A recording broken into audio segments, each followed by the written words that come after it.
একদিন ঘন জঙ্গলের মাঝে হারিয়ে যাওয়া এক তপবনে ঘটেছিল এক অসাধারণ প্রেমের সূচনা। রাজা দুষ্মন্ত এবং শকুন্তলার এই গল্পে প্রেমের সঙ্গে মিশে আছে আকর্ষণ, প্রত্যাখ্যান আর ভাগ্যের জটিল খেলা। রাজা দুষ্মন্ত শিকারের উদ্দেশ্যে একটি হরিণকে তাড়া করতে করতে কর্ণমুনির তপবনে প্রবেশ করেন। তপবনের পবিত্রতা আর শান্ত পরিবেশ দেখে তিনি শিকারের চিন্তা ত্যাগ করেন। সেই সময় তিনি দেখলেন এক অপূর্ব সুন্দরী নারীকে, যিনি তার সখীদের সঙ্গে ফুল তুলছিলেন। দুষ্মন্ত তার দিকে চেয়ে থাকলেন। তার সৌন্দর্য যেন তাকে মন্ত্রমুগ্ধ করে দিল। শকুন্তলা তার দৃষ্টি অনুভব করলেন এবং হালকা লজ্জায় মুখ নামিয়ে নিলেন। দুষ্মন্ত এগিয়ে গিয়ে বললেন, আপনার মতো রূপবতী নারী এই জঙ্গলে?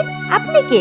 শকুন্তলা তার পরিচয় দিলেন, আমি কর্ণমুনির পালিতা কন্যা। আমি এখানে প্রকৃতির মাঝে বড় হয়েছি। তাদের কথোপকথন থেকে জন্ম নিল এক গভীর প্রেম। কর্ণমুনির অনুমতিতে তাদের গান্ধর্ব বিবাহ সম্পন্ন হয়। তাদের প্রথম রাত ছিল এক স্মরণীয় প্রেমের রাত্রি। কিন্তু ভাগ্যের নিষ্ঠুর খেলা শুরু হলো। জরুরি রাজকীয় কাজে দুষ্মন্তকে রাজধানীতে ফিরে যেতে হলো। তিনি শকুন্তলাকে প্রতিশ্রুতি দিয়ে গেলেন, আমি ফিরে আসবো প্রিয়তমা। কিন্তু দুষ্মন্তের প্রতিশ্রুতি কি সত্যি হবে, নাকি ভাগ্য তাদের প্রেমের কঠিন পরীক্ষার মুখোমুখি দাঁড় করাবে? জানতে হলে দেখুন পরবর্তী পর্ব।